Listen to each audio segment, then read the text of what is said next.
It absolutely didn't die with Epstein, but I think Epstein 2.0 isn't a person. It's software. It's I wanted to ask you, is there an Epstein 2.0? Like, has somebody come in and filled that void, or did that entire operation die with Epstein? Yeah, online surveillance. And I argue this in my book.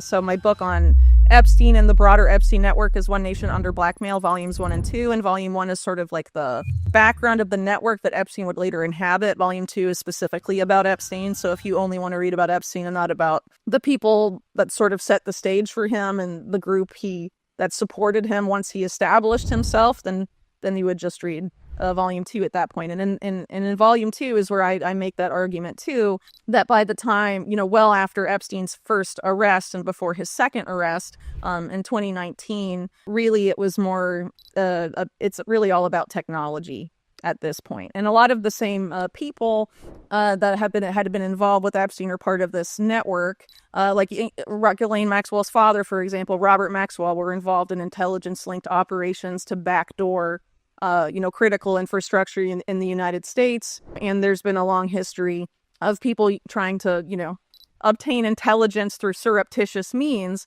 And so sexual blackmail for a long time was part of that. But once sort of the internet and technology came to dominate, our lives in the post-2000s era, it's not really necessary to have someone doing sexual blackmail in the way that Epstein did it. It actually is much less risky for them because they don't have to pay to help maintain someone's billionaire playboy lifestyle or, maintain the data obtained from sexual blackmail parties or any of these things. And there's a lot less risk involved. And in the, Epstein himself is a great example, sort of got outed that he was doing this kind of stuff in 2007, and they try and put it back in the bottle, but they can't quite really. And then it totally explodes, roughly a decade later. Again, so if you're doing it covertly through software, you not only know what everyone is looking and doing online, who they're communicating to, what they're saying, and if, they have sexual deviances, for example, that's very easy to find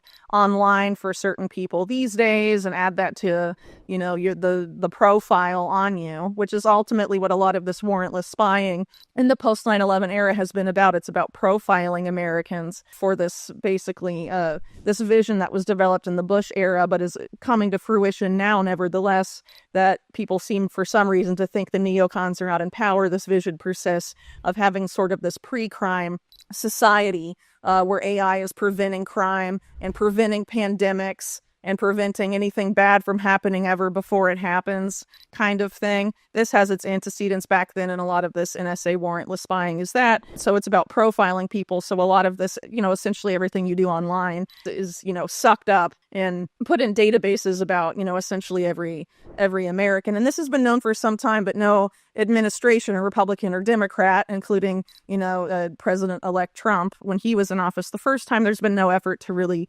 effectively or meaningfully wind this down in any way.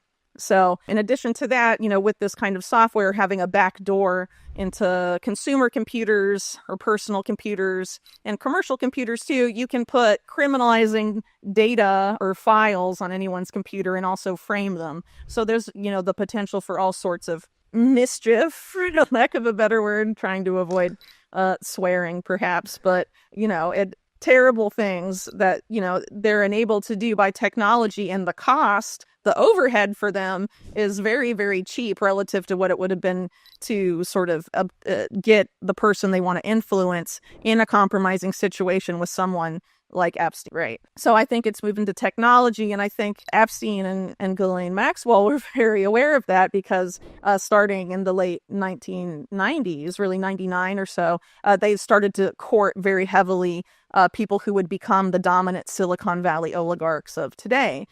So like Jeff Bezos had a very intimate relationship with Ghislaine Maxwell. The Google co-founders, particularly Sergey Brin, very cozy with Epstein.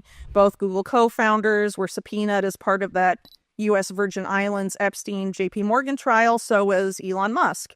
Reid Hoffman, very well documented, very cozy relationship with Epstein that involved visits to the island and the townhouse and all of that. Of course, there's Bill Gates, whose ties to Epstein, despite mainstream media's claims go back to the 1990s, not to 2011 as they claim. I would argue that's because they're trying to absolve Microsoft of any potential compromise factor as it relates to Epstein, because that was at a time when Gates had officially left his formal role at Microsoft. And there is a lot of weird stuff about Epstein and Microsoft in the 90s and into the 2000s. And given that Microsoft is essentially ubiquitous globally and is the operating system on every computer, the fact you would have someone like that involved with them is pretty significant in light of what I was just saying earlier about the potential for blackmail and technology today. And so, by having these sort of relationships with these top figures whose services and programs for essentially are running our lives today, that's something that I don't think has been properly explored. So even though there's the fact that Epstein does, as you pointed out, remain a cultural phenomena, I think a lot has been done to sort of maintain the spectrum of interest in Epstein's specifically on sex crimes and people who may be on the quote unquote client list and things like that. And really, if you look at Epstein, he was not mainly a sex blackmailer. He was mainly, for lack of a better word, a financial criminal that facilitated financial crimes of very, very wealthy people and also of intelligence services, and had, a pretty outsized role in the collapse of Bear Stearns, for example, which helped bring on the 2008 economic crash. And what does it mean to have someone tied to intelligence and engaged in all these other activities, instigating a major economic meltdown? And he was known to be a major currency speculator as well. Bill Clinton wanted to meet with him in 1995 to discuss currency stabilization after the Mexican peso was essentially shorted by people like George Soros and Joe Louis, and a lot of other weird things going on in the world of currency.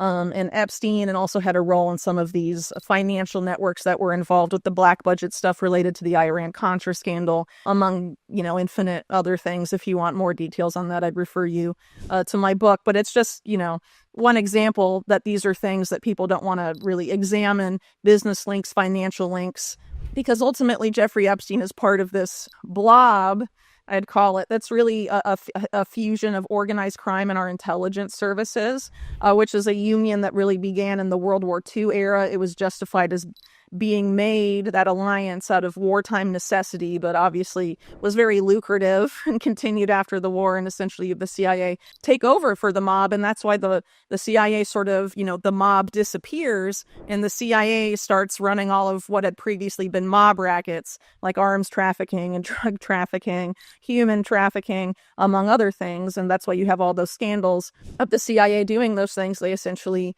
took it over. And if you look at the history of, U.S. intelligence specifically, it's very intimately married to Wall Street and to private capital and corporations in the U.S. That's why a lot of the earliest leaders of our intelligence apparatus were Wall Street lawyers and bankers, and why many of the CIA's earliest coups were done on behalf of major corporations, like the overthrow of Arbenz in Guatemala being done on behalf of United Fruit, and the overthrow of Mossadegh in Iran to benefit the Anglo-American oil corporation, essentially. So it's really always been kind of this public-private partnership. And I would argue that organized crime came to dominate a lot of the American corporate landscape, but it took several decades, but it absolutely did happen. And so I think a lot of these figures that really should be seen as mobsters have managed to rebrand themselves as philanthropists. I think that's definitely true of Jeffrey Epstein's main patron, Leslie Wexner, who was identified as being very heavily linked to organized crime by the Columbus, Ohio Police Department. He's from Ohio. And it was, those documents were suppressed by the Columbus chief of police, but police in the area knew it at the time. And, there's been no interest in pursuing that. He's Ohio's richest man. Why would they? But again, the focus has been kept very neatly on Epstein and very neatly about very specific aspects of that case, not on the broader picture and what it might mean if someone has a tie to Epstein. Having a tie to Epstein doesn't mean that person is a pedophile. It doesn't necessarily mean they were sexually blackmailed either. In a lot of cases, I think it has to do with business and financial links. But if Epstein is a financial criminal operating on behalf of this blob of organized crime and intelligence, that deserves scrutiny as well. And there hasn't really been any interest in pursuing those links really at all. And I think there should be. All of that is possible. It is known that U.S. intelligence can access people's devices remotely. And as I mentioned earlier, you have not only Epstein having all of these ties to what are now our biggest, the people that run or created the biggest companies in big tech, but a lot of those big tech companies were created with the direct involvement of our intelligence service. So as an example, Oracle, one of the biggest tech companies in the world, created by Larry Ellison. Like and subscribe.